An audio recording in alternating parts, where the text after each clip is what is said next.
exotic animals.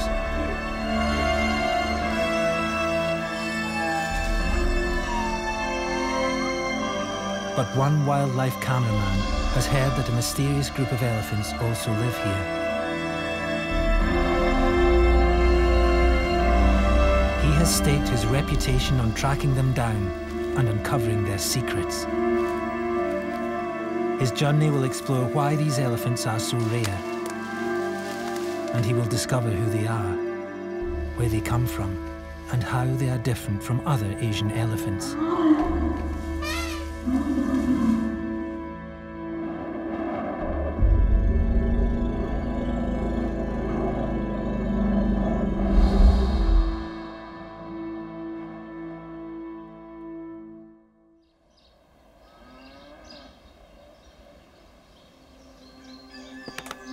Richard Kirby is a British wildlife cameraman with over 20 years of wildlife filmmaking experience.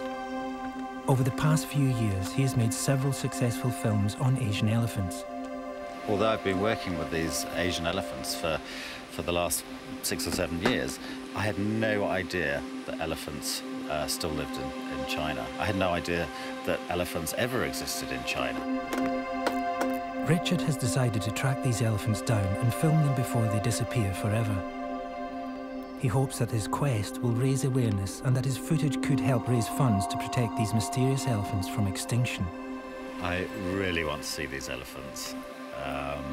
I've seen them in so many other countries in Asia, and China, which is a place where I never thought elephants existed, would be a good box to tick.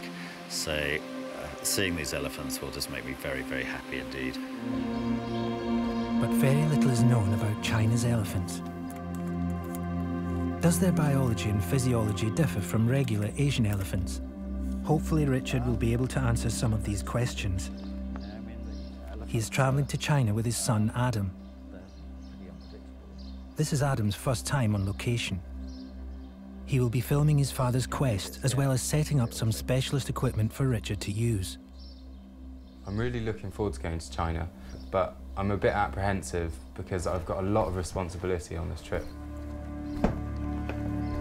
They are traveling to a remote area of southeastern China, the south of China's Yunnan province. The elephants spend most of their lives ranging in and around the forest reserves of Xishuangbanna. This province is a mountainous area bordering Vietnam and Burma.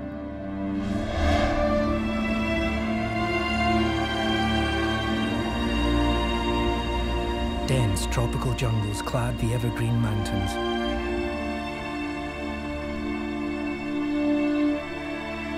And the terrain is wild, impenetrable and dangerous. It is well known for its richness of plant and animal life.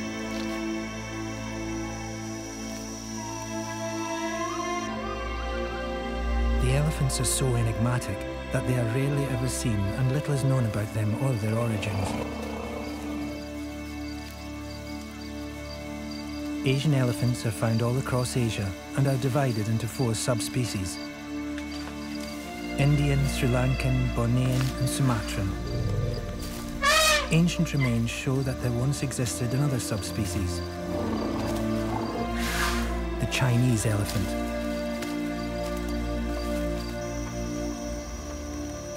What I have managed to find out is that thousands of years ago, elephants ranged right the way across China, and that about 3,500 years ago, they became extinct.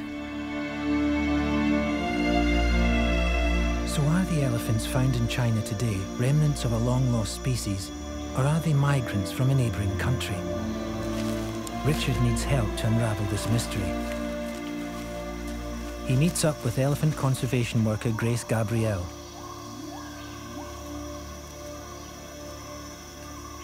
Born and raised in China, Grace trained as a journalist before moving to the United States. She then began her career in conservation and animal welfare, and now works for a charity called IFOR, the International Fund for Animal Welfare. Both IFOR and government conservation officials are working together to claw back these elephants from the brink of extinction to a sustainable community. A lot of the threats come from killing them for their body parts for use. And another big threat to them is habitat fragmentation and habitat destruction. Grace has a battle on her hands. Yunnan is home to many tribal groups who make their homes in and around the forest reserves of Xishuangbanna.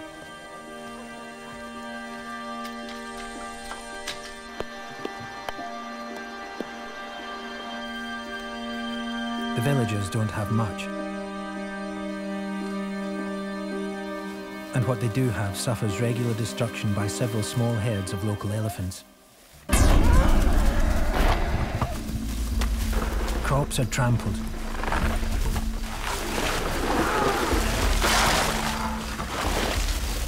And the elephants come right into the villages and steal from people's houses.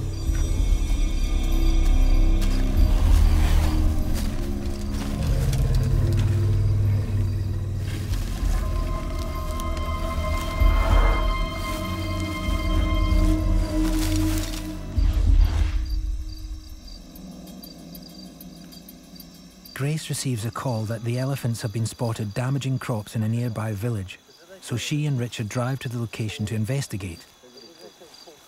They arrive to discover a man's crops have been destroyed. This is a disaster for the family who've lost their only source of income. Yeah, they peel it back and they leave this on there. Look at this one. Grace and Richard examine the damaged corn. See, they only take out the the corn, yeah, and then leave the husks on the stalk. Yes. Yeah. Encouragingly for Richard, there are further signs that elephants visited the previous night. And they probably rub their shoulders against the bank to scratch themselves. Yeah. And they just worn the whole bank away. Yeah, they did. That's just all the way along there. Yeah.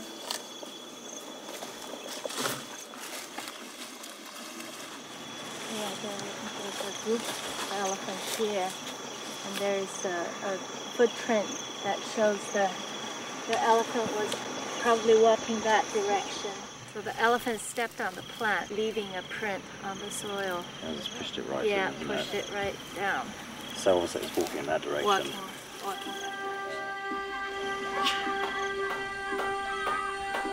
direction. The local villagers rely on agriculture to make a living. Much of the natural forests were cut down before the logging ban in 1998. This means that forest food is getting harder and harder to come by, so driving the elephants to steal from people.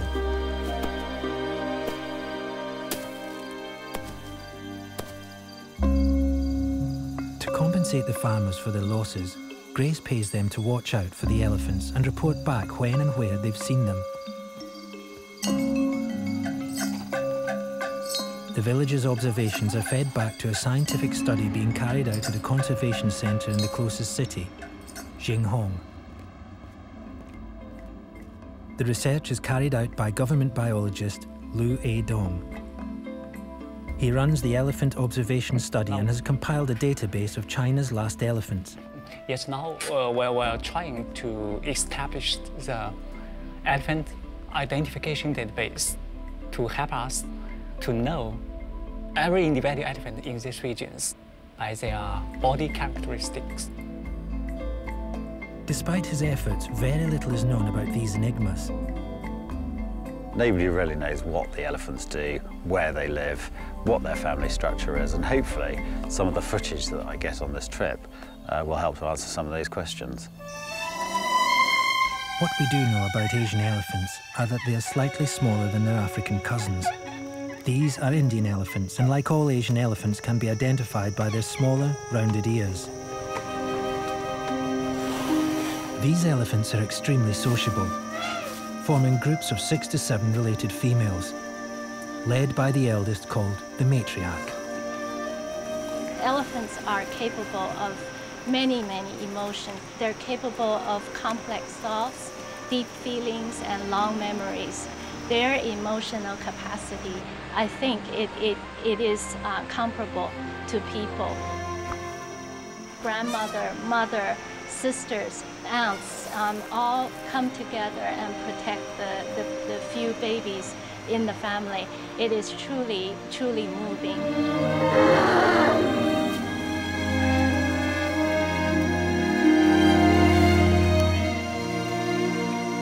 Lu Eidong at Xinhong Research Center estimates that there are about 17 herds of wild elephants found in the mountainous bamboo forest of Xishuangbanna Nature Reserve.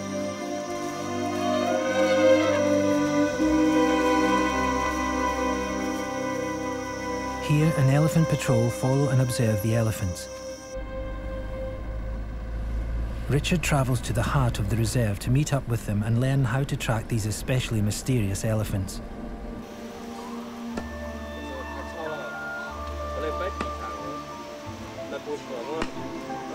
Li Fu Ming is head of the elephant tracking patrol. His team go out every day to track, observe and record the elephant's behavior.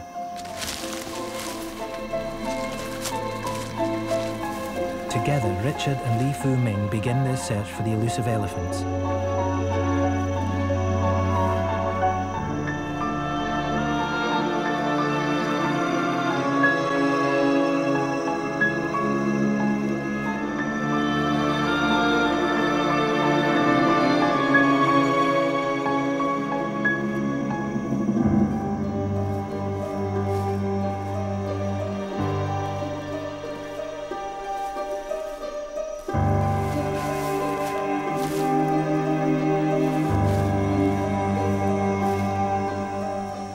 Giant footprints are big giveaways.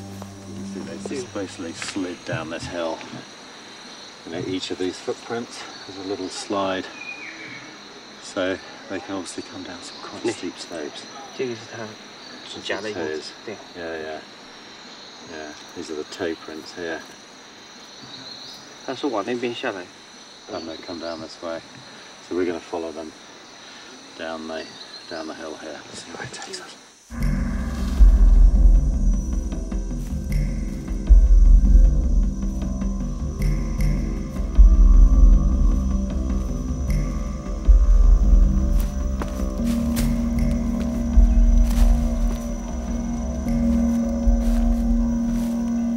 As Richard moves deeper into the forest, he enters a secret world of the jungle's inhabitants.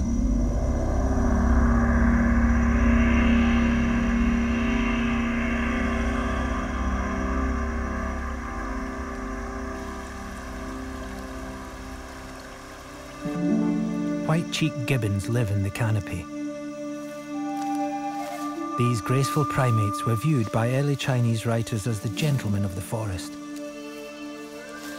They are very rare. Only about 100 of these apes are left in China's forests.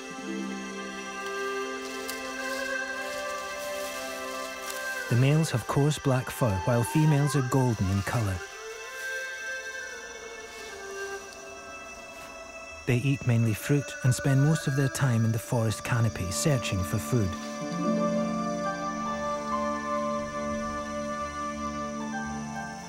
Gibbons mate for life, and a pair will only produce about 5 offspring in their lifetime.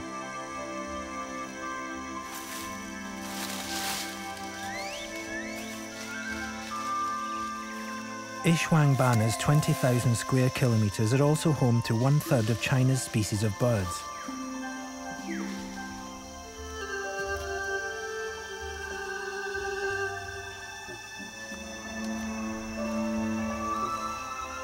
The reserve was set up in 1958 to protect this area's outstanding natural biodiversity.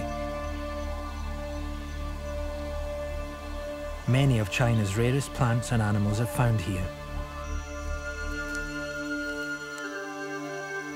The red panda is a specialist bamboo feeder, closely related to the giant panda.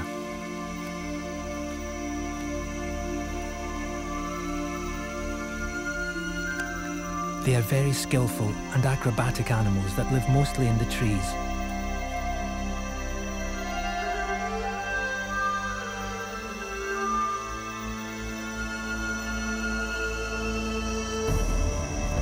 The mysterious Indo-Chinese tiger stalks through the jungle undergrowth.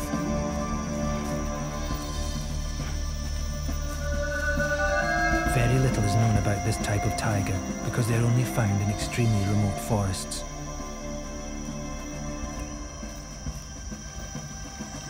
But like other tigers, they seem to love spending time in the water.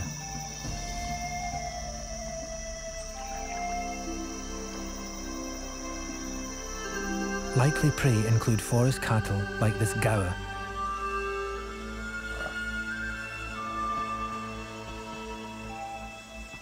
Also on the lookout for something to eat is the leopard. These enigmatic animals are rare. Almost as rare as the frustratingly absent elephants.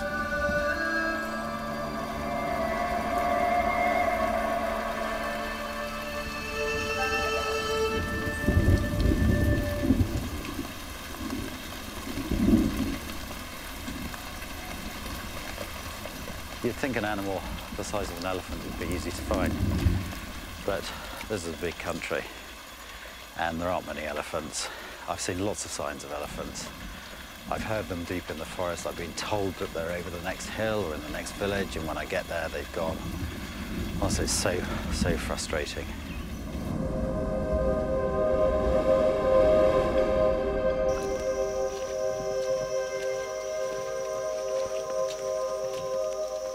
Richard and Adam have been tracking all day, and night is drawing in. It's been really tough going today. I'm really cold, I'm really tired, and I'm just really looking forward to setting up camp and getting a fire going.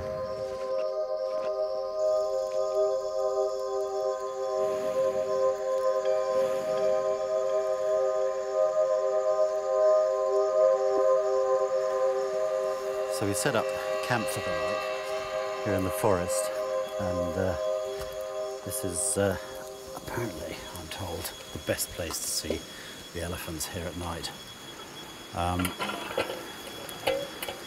It's going to be a bit of a waiting game.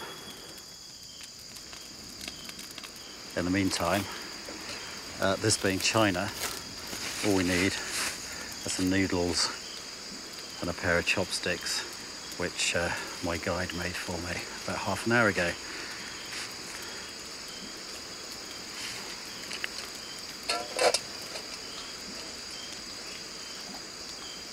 Every time you come into the forest, wherever I've been, people love to tell you about what's going to kill you in the forest. And today I've learnt about a couple of snakes, and there's the king cobra, which is found right the way across this part of Asia, which of course is huge and dangerous. And then there's a snake which apparently is called Ching, which literally means the colour of a bamboo leaf. And I'm told this can kill you in 6 hours.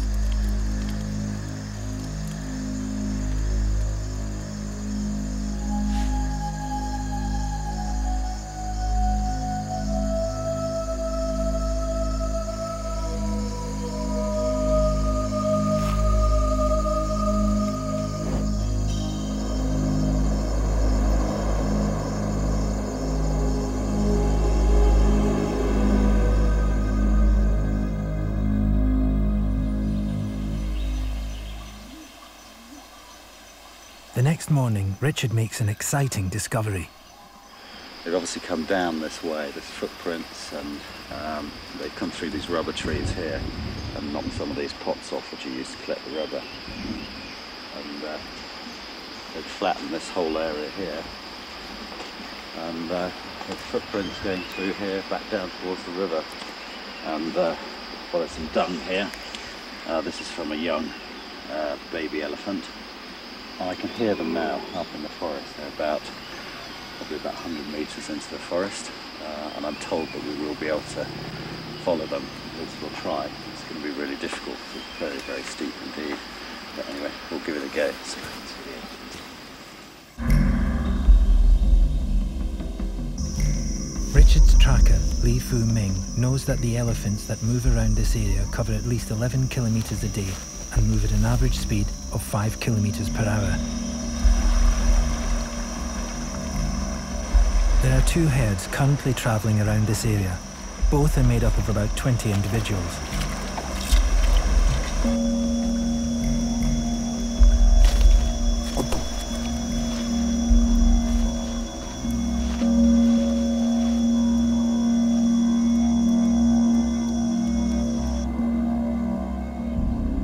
The elephants are mostly observed in a region of the reserve called Wild Elephant Valley. Some of the only existing footage of China's wild elephants was shot several years ago by Grace's colleagues.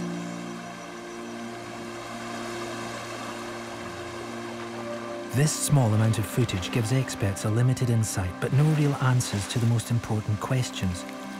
Where do these elephants come from? And are they different in behavior and physiology to other Asian elephants? The elephants come to the riverbank for the minerals in the mud and also to drink and bathe.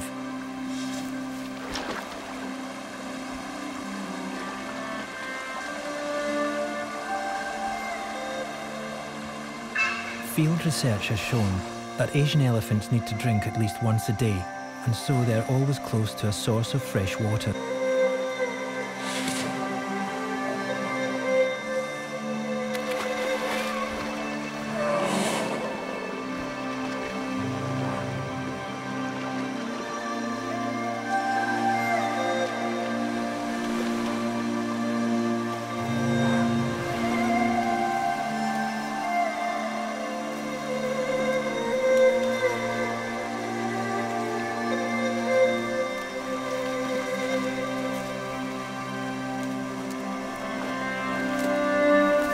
Female elephants give birth to a calf about every 5 years.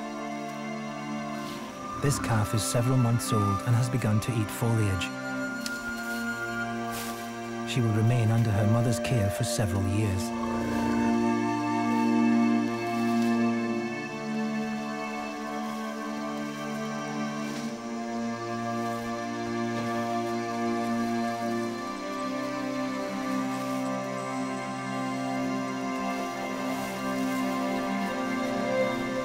Elephants spend more than 2/3 of their day feeding on grasses and trees.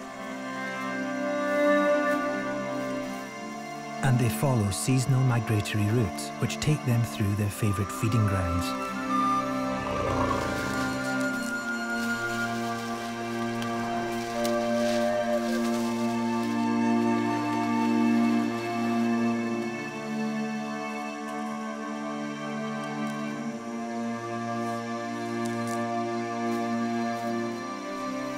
But what are the specifics of China's elephants' behavior? Do they differ from other Asian elephants?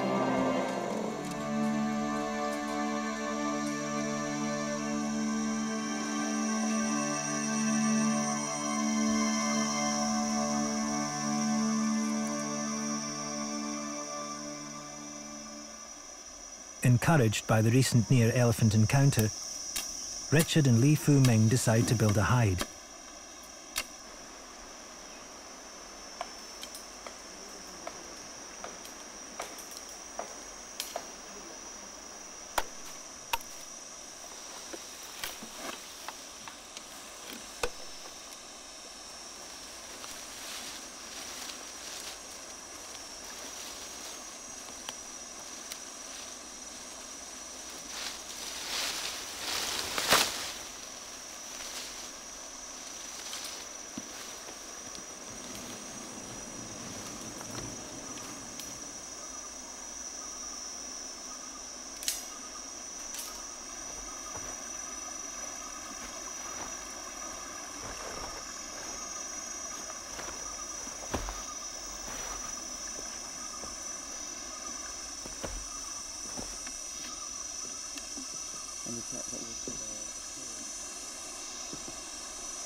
They both know the elephants are around.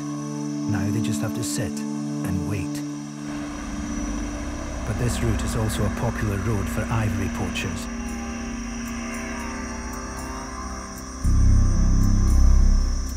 The Chinese government and I4 fund an anti-poaching patrol.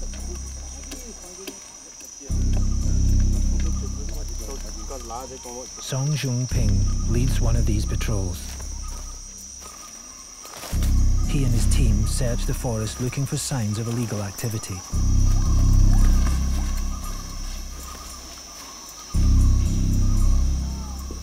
Abandoned camps are usually the first clue. The poachers set traps to catch a range of animals. Elephants are especially valuable because of their ivory.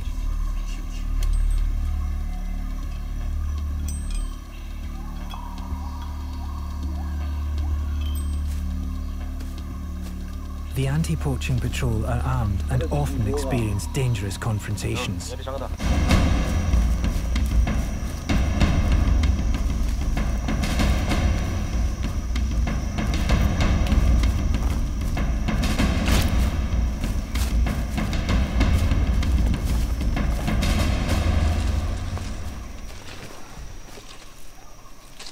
But despite their efforts, the ivory trade still succeeds in further cutting elephant numbers.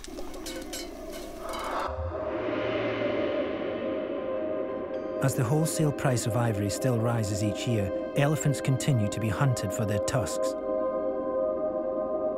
Poaching is having a serious effect on China's elephants. In Asian elephants, only the bulls have tusks. The problem in many of the Asian countries is the ratio between male and female is severely skewed. And worse still are the physical effects of such a drastic selection pressure. Poaching of tusked elephants is reducing the gene pool. A tusk-free gene is found in 4% of male Asian elephants, but is double this in China. This phenomenon may mean that the Chinese population are in danger of becoming inbred, another threat to their already fragile existence. But a more immediate threat is the direct loss of valuable numbers that poaching causes.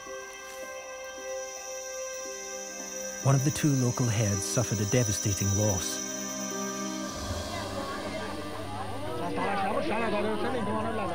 One young mother was shot by poachers. The herd scattered, but her calf remained close by.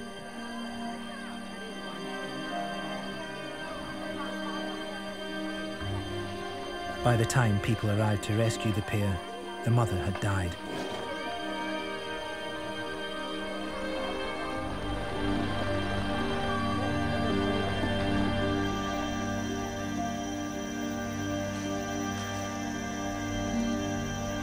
The calf was taken to Xishuangbanna's captive breeding centre, where she is still found today.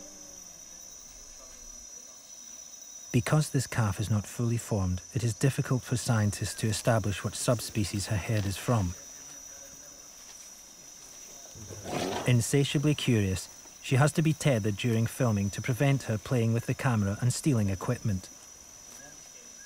I4's hope is that she will be released back into the wild, but her fate lies in the hands of the Chinese government. We hope they can go back to the forest again in the future if their situation is okay for relocate into the forest.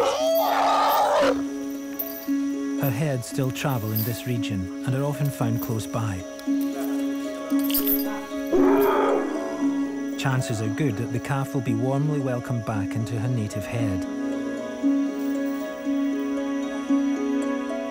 The captive breeding centre was established in 2008 to try and breed elephants in captivity and release them back into the wild.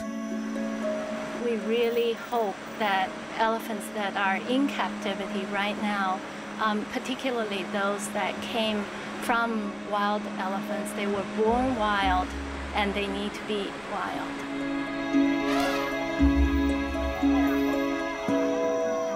Some captive elephants end up working in the reserve entertaining tourists. Wild Elephant Valley attracts 2,000 people every day who turn up in the hope of catching a glimpse of wild elephants. They travel up above the jungle in a gondola to the river where the wild elephants like to bathe.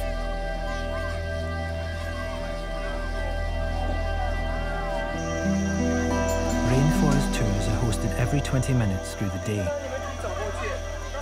The guides inform their audiences with a megaphone. Elephants are very sensitive to loud noises, and this disturbance ensures that any wild elephants have long gone.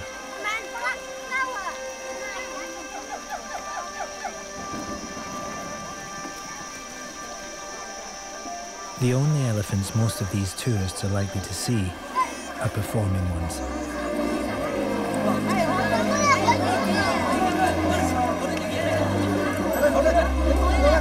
Because sightings of wild elephants are just so rare, the reserve hopes that the domestic elephants will give the tourists the payoff they desire. But the exploitation of these elephants is contradictory to the protection of this critically declining population. The plight of China's last wild elephants is in urgent need of action before this population disappears forever, leaving China with only captive animals.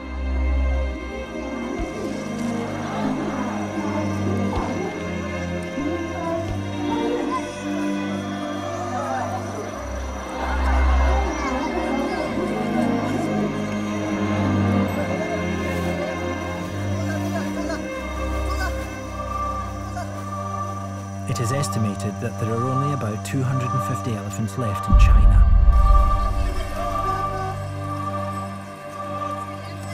They are a common feature in Buddhist art, where they are a symbol of the strength of the mind.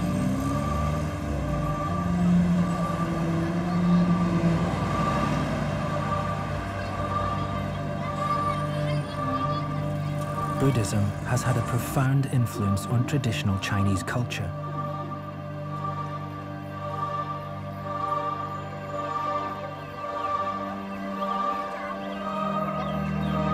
Exhibiting noble gentleness, the elephants serve as a symbol of the calm majesty possessed by one who is on the path to enlightenment.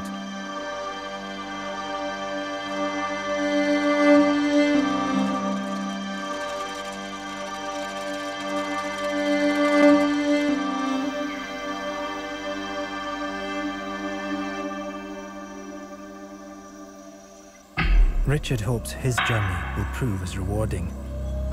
He is currently in an isolated part of the reserve trying to locate the mysterious elephants. The herd Richard seems so close to tracking down have moved away from his filming hide. He's unable to follow them because they have disappeared into dense, unexplored jungle. So I am really, really annoyed now. I just heard the elephants off in the forest here. The guides say it's too dangerous for us to follow. So once again, yet another day without any chance of seeing these elephants, and I'm just really... Not able to follow the elephants on foot, Richard tries to pick up their trail from the other side. The questions surrounding these elephants are proving difficult to answer.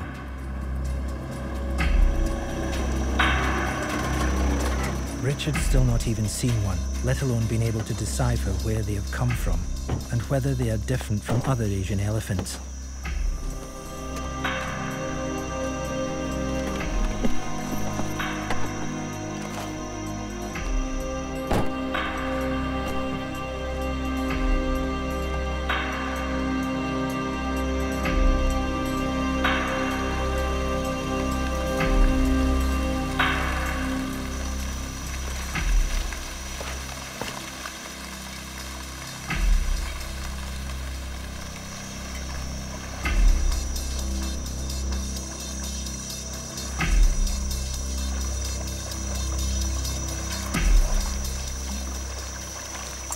Aware of Richard and Adam's presence, the elephants may be hiding during the day and are more likely to come out at night.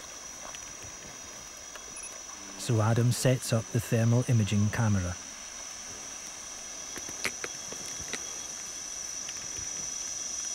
This camera works by detecting the elephant's body heat. Well, if we get some elephants in this is going to look great. We'll have elephant, his trunk coming in, and he's going to look red hot.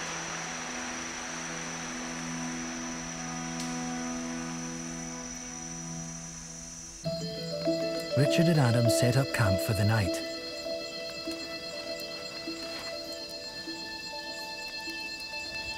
Do you want some rice wine? Yeah, please, I'd love some. Do you want to pass me a cup? Yeah. You know, in the last 20 years, this is probably the longest we've spent together. I know, I really enjoyed it, and I've learned a lot from you, and I've learned a lot from just being here, and I've really enjoyed it. Do it. Cheers. Cheers. And here's to the elephants, and here's to us being in China.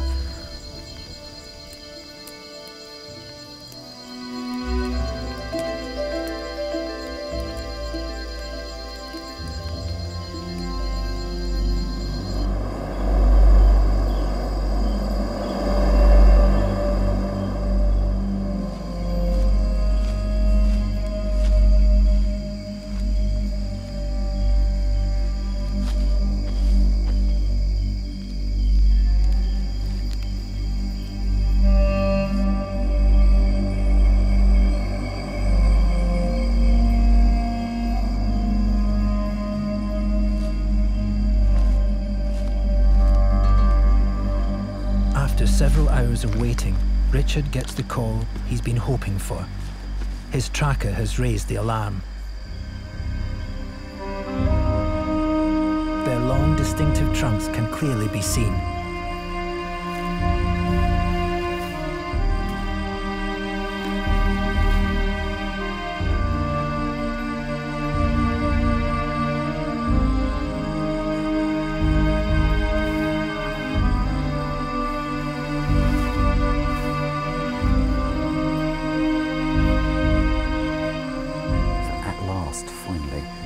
Some elephants here in China. You can just about make up their thermal image. You can see the warmth in their bodies. And we've got at least 5 here.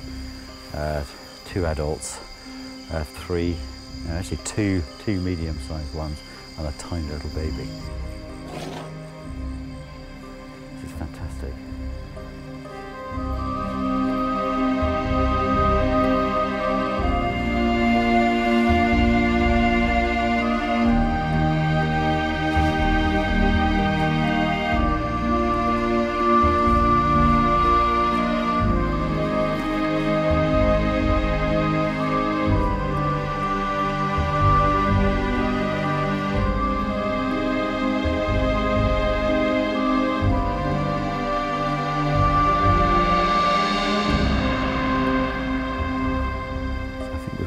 Just about all we can get of them here now with the thermal imaging camera.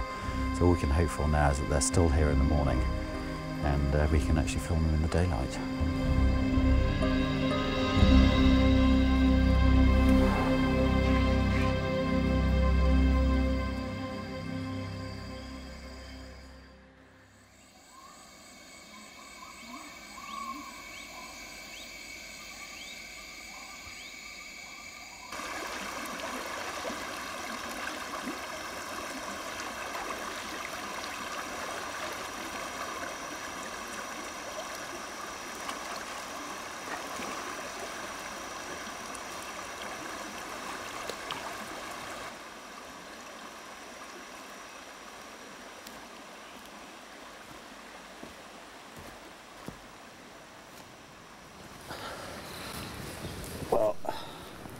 Well, that turned into a pretty amazing night.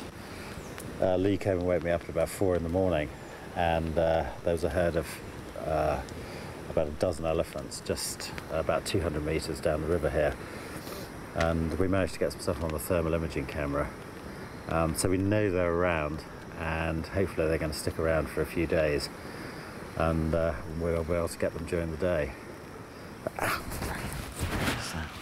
Yeah, I've got a leech.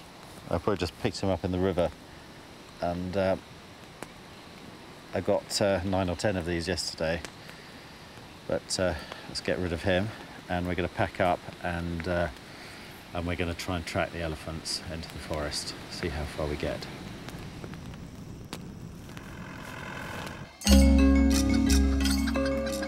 Critical to the continued survival of China's elephants is the work of IFOR in the villages surrounding their habitat.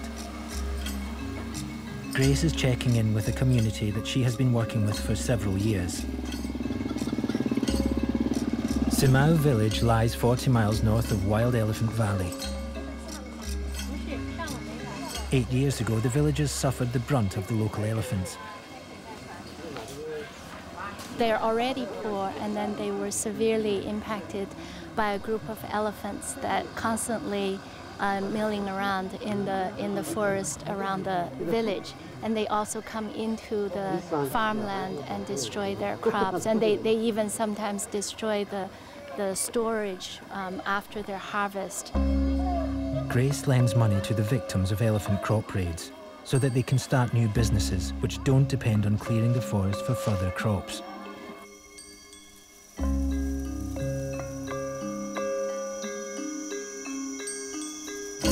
Sim Lee was one of these victims, but today he grows bamboo. He ties red bags onto the actively growing plants so that he can identify the fresh shoots ready for harvest at night.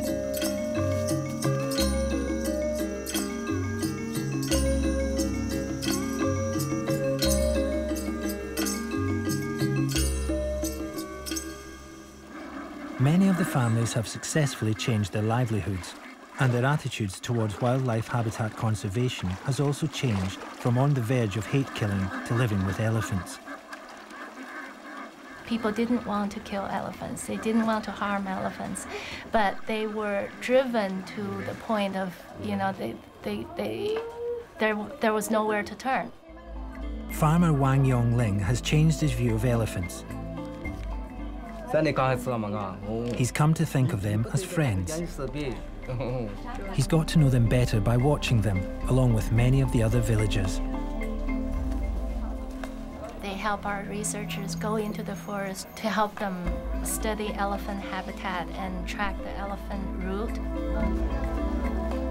And another significant help they provided us is to plant more trees in the forest and build salt licks for elephants.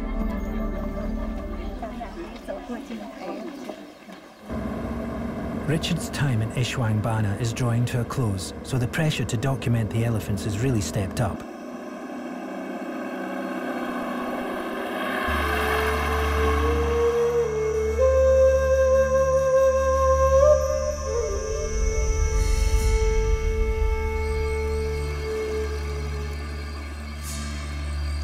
Just when he thought all hope was lost, he finally gets the call that the elephants are on the outskirts of a village 8 kilometers away.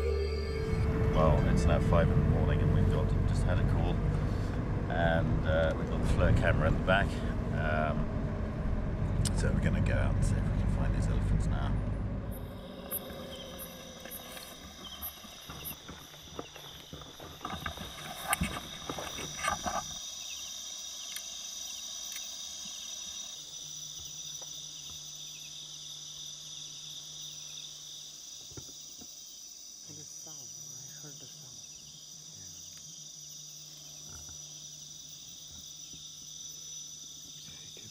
Forest behind.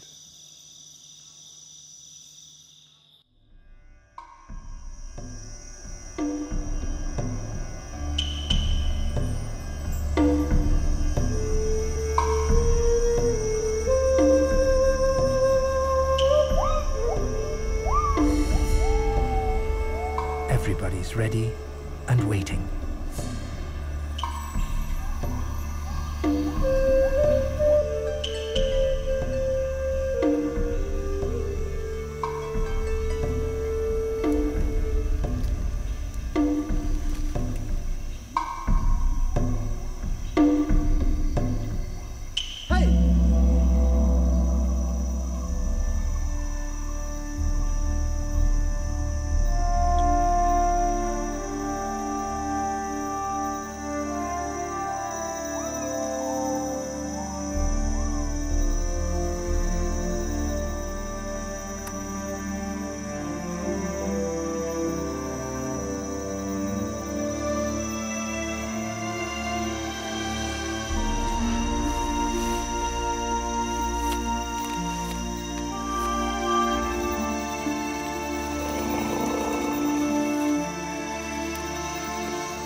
Well, this is the first time we've actually seen the elephants.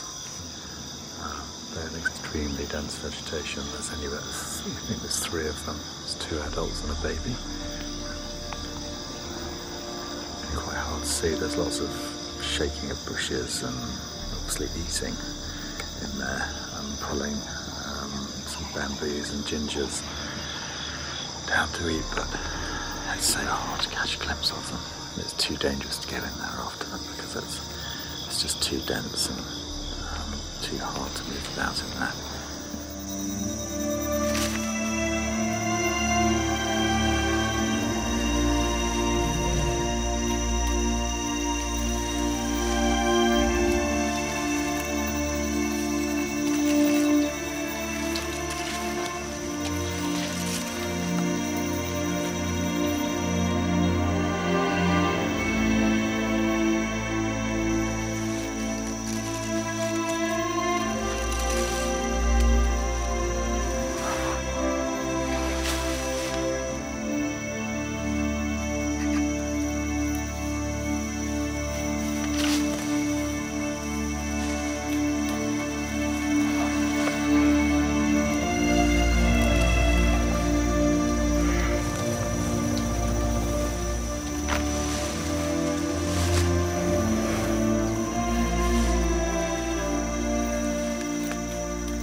This is amazing.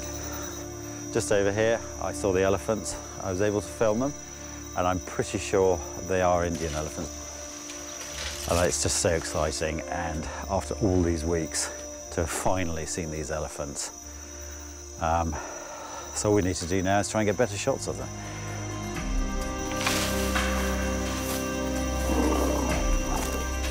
Finally, Richard has managed to track down and film China's last elephant. And he has been able to identify from his observations that the Chinese elephants are the same Asiatic subspecies as those found across Vietnam, Thailand, and India.